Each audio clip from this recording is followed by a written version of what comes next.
nangyari game, first game namin, na-injury ako shoulder. Hindi ko, yung laro na yun, hindi ako na-injury tuloy-tuloy na yun. Pag-chance ako, na-injury ako. Kaya limited minutes lang muna ako yun. Gano'ng katagal yung recovery mo? Hindi ko masabi kasi ang estimated dito sa rotator cuff tendonitis is almost 1 month. Hindi ko masabi kasi talaga kung hanggang kailan. Kumusta naman yung moral ng team ngayon na wala pang pala 0-2? Actually, kinausap kami lang ni Coach Allen at ni Coach Kirby.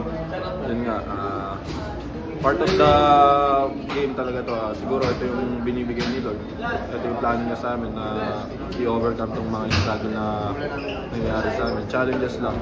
At the same time, bounce back pa rin kami palagi. So wala ano pa rin o mataas pa rin yung ano nyo na makakabawi?